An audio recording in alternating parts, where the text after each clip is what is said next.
we're going to focus on Asperger syndrome. It's very much a trendy term, and we now know that autism spectrum disorders, and Asperger's is a part of that, affects 1 in 68 children. So if you're at a school, divide the number of children registered there by 68, will tell you how many Aspers, and that's the term I'm going to use.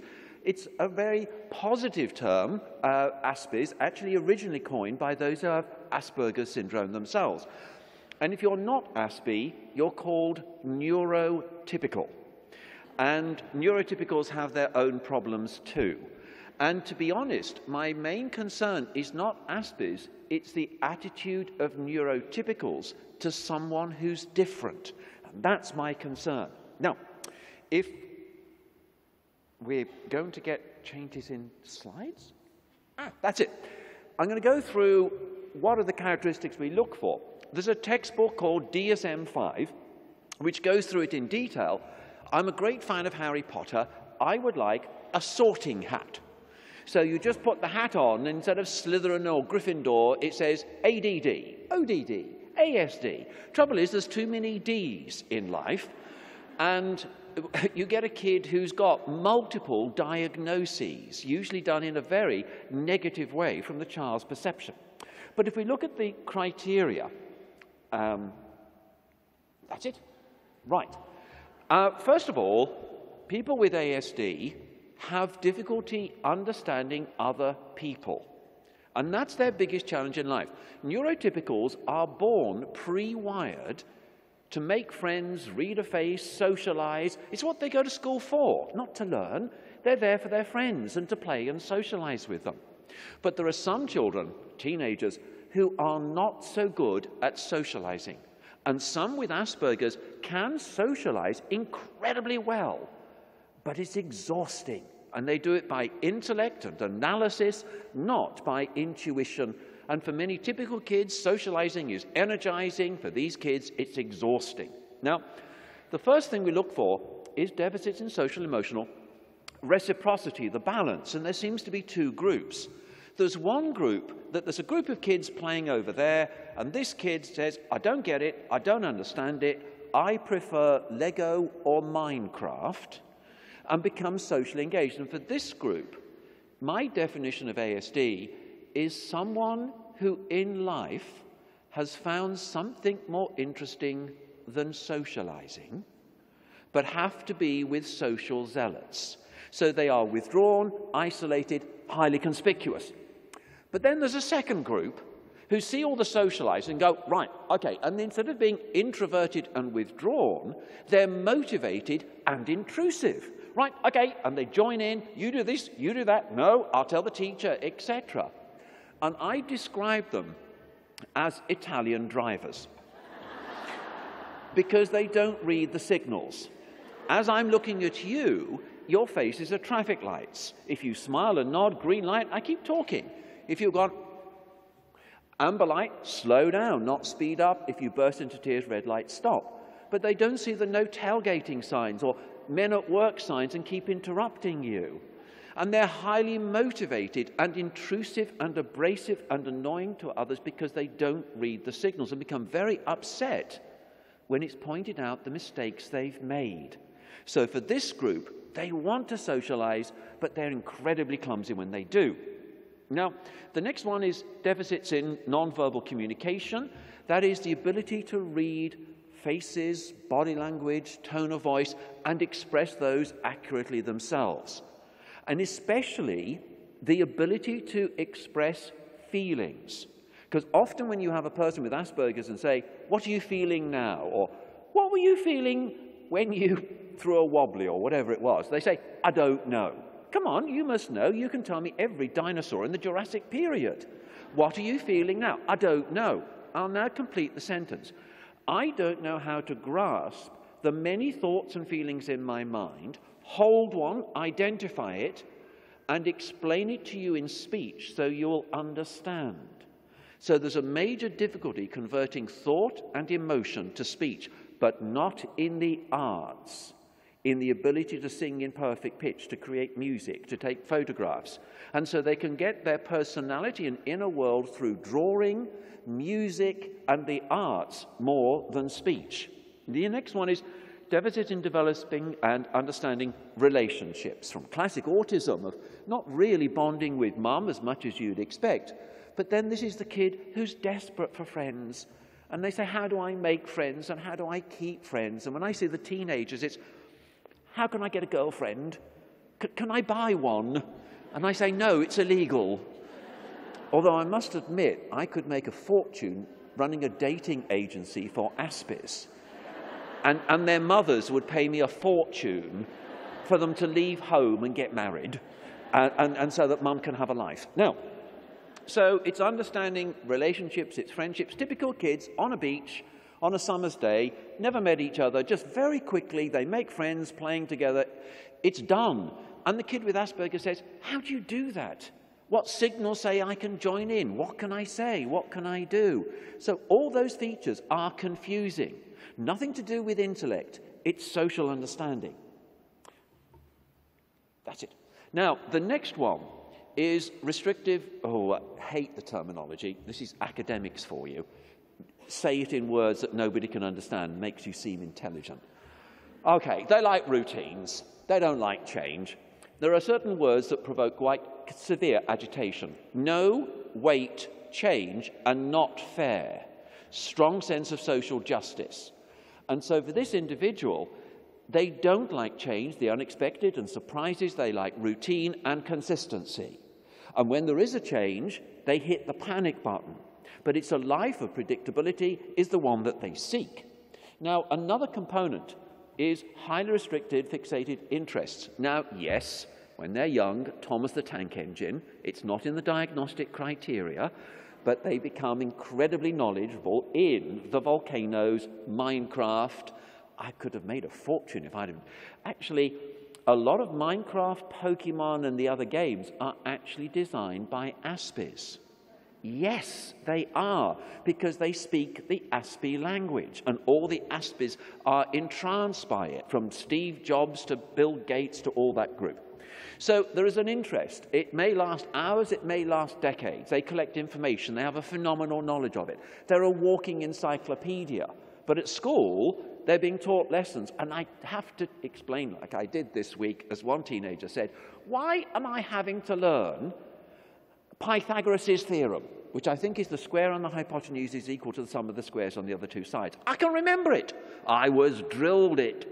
But from the moment I finished high school, I have never, ever used it. And many with Asperger's say, what you're teaching me is a waste of time. And it is. But they want to know about their special interest. The next area is sensitivity to sensory aspects of their environment. Now, that can include auditory. And when I talk to the teenagers and I say, which teachers do you like or not like? They say, I hate teachers who shout. And so sometimes they don't want to go into the playground, not because of the social component, but the kids shouting to each other, running fast, and they might bump into you. Or not liking a birthday party because there are balloons that could go pop. So not only are they confused in the social minefield of the day, they also have major problems of sensory sensitivity. It's tactile. As I walked across from the hotel to here, there are a lot of kids going off to prestigious high schools. And I find it amazing that young men wear shorts, because I come from England. I think it's really quite weird. However, they're wearing ties. Now, for those with Asperger's, they can't stand things around their neck. They don't like labels. They have that tactile sensitivity. It's visual. I hate Mrs. Smith. Why? Because she wears bright clothing, and it just blinds me. Teenage Asper uniform is black or all grey. Not emos, but why have colours? I don't know how they go. I don't know what to wear. I'll just wear black. And I also hate Mrs. Smith, not because of what she wears. She makes me want to vomit. What do you mean she makes you want to vomit? She smells of coffee, or her perfume makes me retch. It's also position of the body and movement skills. They can be notoriously clumsy, may not respond to pain as you would expect, and may have a problem of a mind-body division that sometimes may self-injure at a mild level just to get their brain in connection with their body. Now, the next criterion is symptoms must be present in the early developmental period, but may not become manifest until social demands exceed capacities. In other words, for some of the kids, in the early days of preschool, primary school, they can hold it together, they can socialize, but when they get to high school, the wheels fall off. Because life is now much more complicated. They're trying to relate to toxic teenagers, the most dangerous creature on this planet. Forget great white sharks trying to eat surfers. The most dangerous creature is a pack of teenage boys, neither use nor ornament. Now,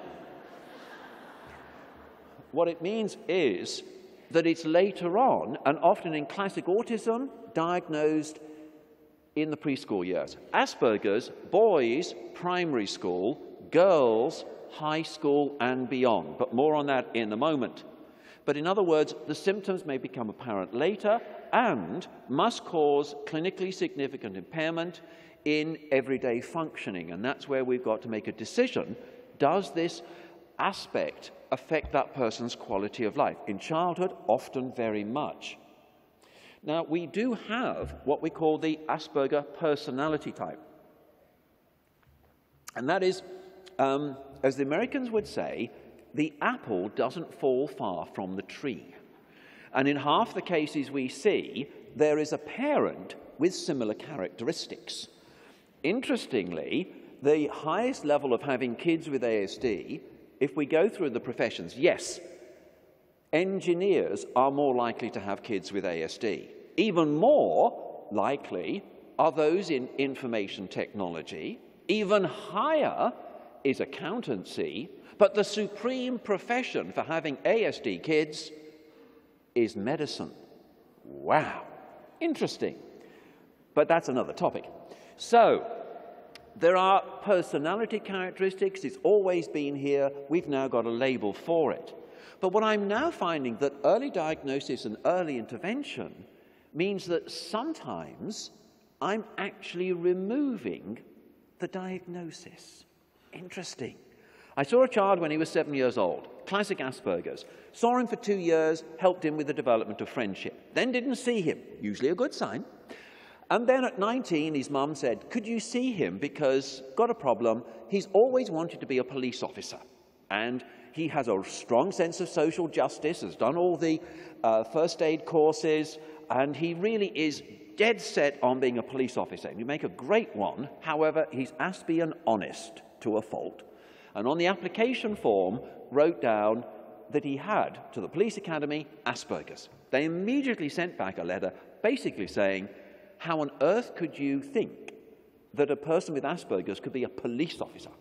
Which is interesting, because you then have to dismiss about 15% of police officers from the dog squad to the scene of crime investigators. So she said, he has no idea what to do. Could you see him? Because he's very depressed in the whole process. So in walked a very tall 19-year-old young man, and I was chatting with him, and I thought, where's the Asperger's? I can't pick up any Asperger's. Right, I'm going to redo the diagnostic assessment. And on a particular test, you need a score of 65 or more to have Asperger's. And his score was 42. Yippee! So I wrote a letter to the police department saying he had Asperger's. He now no longer has sufficient to be of clinical significance in his daily life. Please consider him like any other citizen. And he got in. Yippee! I was so delighted. But then I got, a few months later, an email from him saying, thanks for the letter, Tony. I got in, but I didn't like it. And he said, so I've joined the Navy, and I'm really enjoying it because I'm doing radar. But then I saw him a few months ago, and he said, yeah, but I didn't like the living on board ship in close proximity to so many people. So I'm now at university studying psychology. Yes, because he started observing and analyzing people since he was 3 years old. It was his only way to cope. So longitudinal studies, clinical experience suggest about 15% move out of autism spectrum disorder. Now, there are certain language components. It's the pragmatics, the art of conversation. It's monologuing. It's not seeking repair of a conversation. The prosody is odd. For a lot of the kids when they're young, this is an interesting fact, that the United States has fewer kids with Asperger's than it should because it exports them to Australia. Because many of our kids speak with an American accent because they learnt language not from parents or peers, but television and Dora the Explorer. So they speak with an American accent and can be so pedantic. And they give you so much detail and spotting errors. They are great at spotting errors. And if you make an error, they are the first person to point out your mistake, and you should be grateful to them for your mistake being pointed out. High school principals don't like it when their grammar is pointed out to the whole school. But their allegiance is to the truth and correction, to look at patterns and look at inconsistencies. And that's one of the reasons they can be so good at maths, because the maths is study of patterns, and they are good at studying patterns. Motor clumsiness can include being clumsy, unusual gait, handwriting skills, but in team sports they can be the last to be chosen because they're poor at ball catching skills and so on, which means that often their preferred activities are solitary, sedentary activities, often looking at a screen. And handwriting, waste of time, 19th century skill. You know, just teach them to voice record. Now, when I'm doing the diagnostic assessment, I'll show pictures. And I'll ask, what do you see? Now, a kid with Asperger's, looking at this photograph, may say, she's got her hand in the jar. Her brother has his hand on her shoulder. Oh, look, and there's some plants crawling down the wall, and there's some magazines. I wonder if there are any train magazines. Whereas typical kids will say, she's trying to steal a biscuit or a cookie, he's standing guard, squeezes her arm. If anybody looks, she'll drop it, they won't get into trouble. But if she gets one, he expects half because he helped her out. You see, it's not wrong, it's looking at the world through different eyes and not really working out what may be going on. This one, kid with Asperger's, what's happening? He's giving her the ball. The little girl, have a look at her face. How's she feeling? Happy. Why is she happy? Because he's giving her the ball. Whereas typical kids will say, she can't understand why her brother is giving her the ball, but she hasn't seen the broken window. As soon as she holds the ball, she did it, not me, she's got the ball. Or a kid with Asperger's looked at that for about 10 seconds, silently, and then he said, no way. No way would a ball that size make a hole that small. That is physically impossible. We do little stories. For kids under the age of 6, you have a little kid wanting a birthday present. Mum and Dad say, what would you like for a present? She says, a puppy. Comes the morning of her birthday. She's so excited that she's going to get a puppy. She walks down into the kitchen. There on the kitchen table, next to Mum and Dad, is her one birthday present. She thinks, oh, here's my puppy. And she opens the box, and inside she finds books. Lots and lots of books, no puppy. She's so sad. Her mum and dad say, did you like your birthday present? And she says, thank you. It was a lovely present. Why would she say that? And the kids with Asperger's go, of course, the books are about puppies. That's why she said thank you. And I thought, yes, or why would you say thank you for a present you don't want? It's understanding those sorts of components and conventions. Now, there are associated features. I'm going to explore a bit about those a little bit further on. But there's one thing that those with Asperger's are really good at: worrying. They have a high level of anxiety. Routines and rituals are imposed to reduce anxiety. Also, an unusual profile of learning. They're either hyperlexic or dyslexic. They learn to read early on, to read about their special interest. In mathematics, they are supreme at mathematics, or they're hopeless at mathematics. In drawing, they draw in photographic realism, or they have major difficulties, and they sing in perfect pitch, like Susan Boyle. However, I had one kid whose teacher said, oh, he's lovely and he loves music, So I sing to him, but he keeps hitting me. Why does he hit me when I'm being nice to him? I said, because you sing off key. And he spots errors. They make great conductors to spot errors and great engineers in sound recording in studios because they can spot all the errors. Now, one of the things we're starting to become more aware of is the diagnosis in girls and women. The invisible end of the spectrum. And they tend to fly under the radar of diagnosis because girls are smarter and more creative than the boys in coping with difference.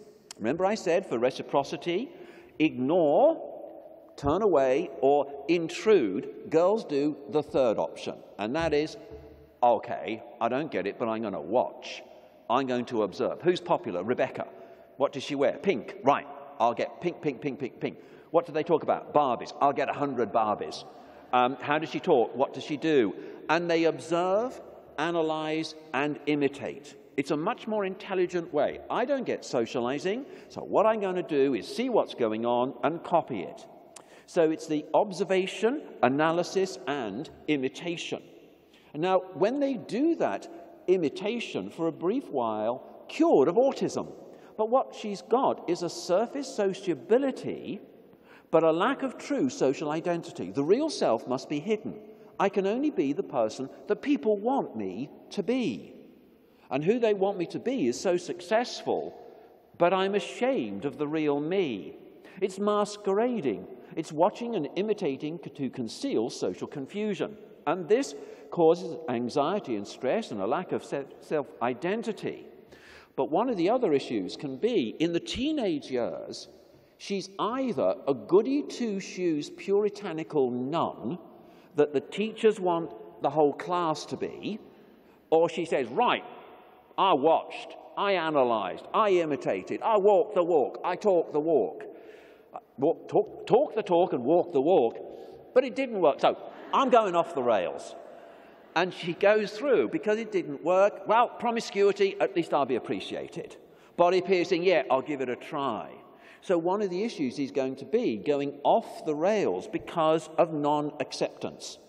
And inconspicuous when they are the goody two-shoes can lead to suppression of many issues. They often read fiction because when you read Harry Potter, you can work out what people are thinking and feeling because Hermione in the text is her thoughts and feelings, and Hermione is the quintessential Aspie girl. At Hogwarts, she has no female friends. Many of the girls with Asperger's, when young, are tomboys. Or they watch soap operas, Home and Away, and Neighbours, because they haven't got friends and can't fit in. Watch TV as your documentary of socialization. But prefer to be with boys than girls. Girls are bitchy, mean, two-faced and horrible. Boys are fun, engaging, and I like to be with the boys because I get their jokes and we both like engineering, Lego, and mathematics. They decode social situations by doll play.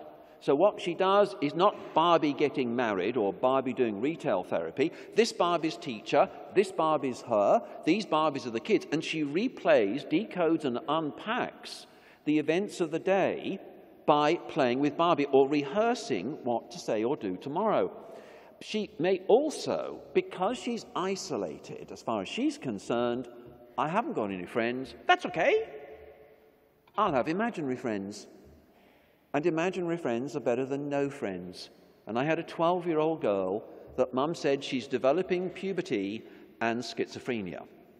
And I said, I'll see her as fast as I can. But what do you mean by schizophrenia? She's hallucinating. In class, she talks to someone called Sarah, who does not exist, but she talks to her aloud in class, unaware of the effect it's having on other people. I think she's developing schizophrenia. She's hallucinating. So I saw her as soon as I could. And I said, when you're talking to Sarah, what do you talk about? And she said, well, we talk about the new school principal and the new rules. And we talk about what books we're going to need for homework. And we talk about our favourite TV shows. And I said to Mum, that's not schizophrenia. That's loneliness. She's escaping into a world of imagination. And she is so good at it. Of Off with the Witches and Fairies, she becomes a successful author. And I know a number of authors with Asperger's syndrome that's their way of coping, is to escape into an imaginary world you have control of, that is safe, and you can explore many aspects of life. Also, girls tend to apologize, boys rarely. So if a boy makes a social mistake, he gets upset, agitated, he's referred for a diagnostic assessment. The girl goes, "Oh, I'm sorry. Oh, I'm so sorry. I hurt your feelings." And because she apologizes so profusely, we forgive and forget, but there's a pattern developing she didn't know. Or she appeases. Mum says, "You're going to a birthday party with your cousins. You really don't know them. Will you be okay?" "Yes." "Now, you haven't seen them for 5 years. You sure you'll be okay?" "Yes." And I've got to take your brother to football. I'll be gone for 2 hours. You sure you'll be okay?" "Yes." But look at the terror in her eyes. She's much braver than the boys in trying to cope with that situation, and she's a chameleon trying to adapt to different situations. Now, there are going to be problems that develop early on in life, and sometimes what will happen is that may be camouflaged or not understood, and the diagnosis occurs later in life, in the adult years, sometimes with a relative diagnosed. Sometimes it's mum or dad. And as far as the wife is concerned, this explains my husband. This is why it's like hugging a block of wood. This is why he's always criticizing me and never compliments me, etc. So it can explain a lot of marital issues. But it may be a cousin, it may be a niece or nephew diagnosed with Asperger's that leads to a diagnostic pathway. Sometimes it's underachieving in employment because they can't get through the job interview because of difficulty with social skills, or difficulty getting relationships. And when the teenagers say, "How do I get a girlfriend?" I say quite clearly, look, as far as girls your age, teenage girls are concerned, you're not cool, you're not trendy, you're not risky, you're not the type they go for, because you're honest, trustworthy, and reliable. Wait till they become maternal in their mid-20s, and then they'll fall in love with you because you're a virgin. Now, another issue can be depression. There's a high level of depression. Depression occurs for a variety of reasons. One is you may early on, 7 or 8 years old, realize I'm different and then think I'm defective. And the seeds of depression can be there because of rejection from your peers, and you're different and so are bad. But when I analyze the inner thoughts and feelings by those with Asperger's who are clinically depressed, what is your opinion of yourself and so on, I go, wow, you didn't get that belief about yourself from your parents. You didn't get that from your teachers. You got that from other kids. The tragedy is, it was said so often you started to believe it, and you didn't have friends to contradict it. So the acquaintances, the rejection, the bullying and teasing is a major cause of depression. Another cause of depression in this group, the third one, is energy depletion, because they use up so much energy managing anxiety, processing facial expressions, that they are exhausted, and that long-term energy depletion leads to depression. Fortunately, we have programs to help on this. How long have I got? Oh, 2 minutes. A little bit longer. Oh, good. Right. So, depression can be an issue for this group, and to be honest, when we've looked at, I hope there aren't any psychologists in here, because actually what we found was far better than psychology was physical exercise.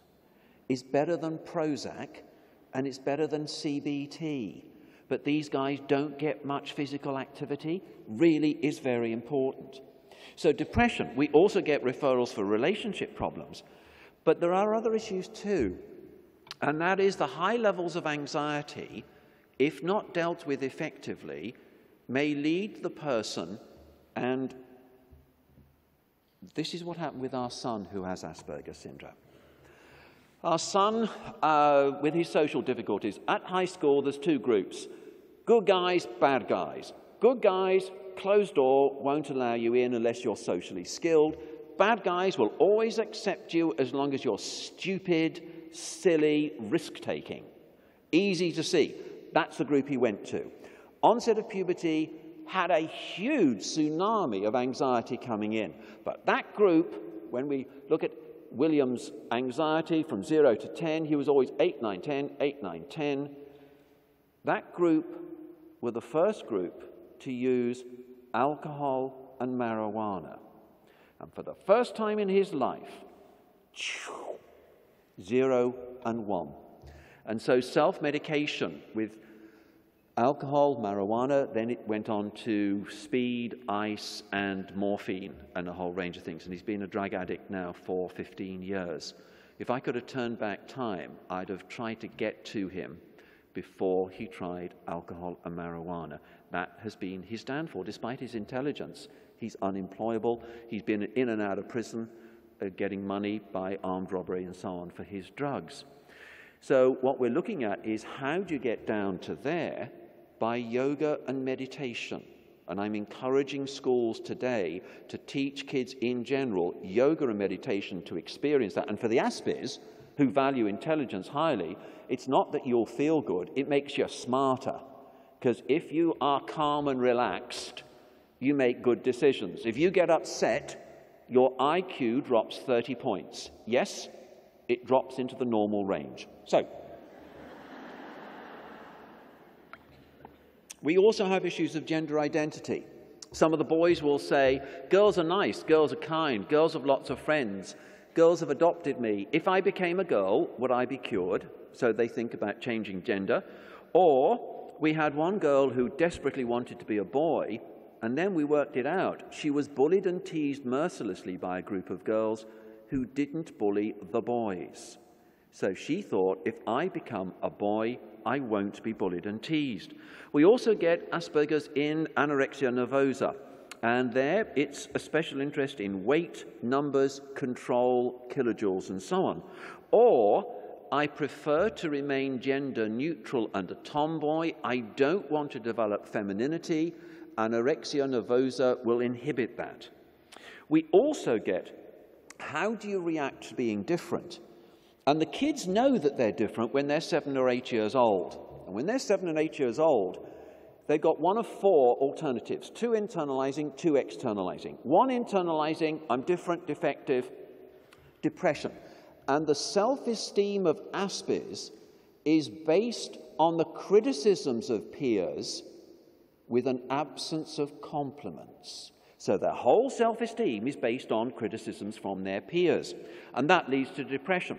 Another group will escape into imagination. And that imagination is so vivid, so real, so enjoyable, and they're unaware of the context that they engage in conversations and interactions with what appear to be hallucinations that they're diagnosed with schizoid personality disorder.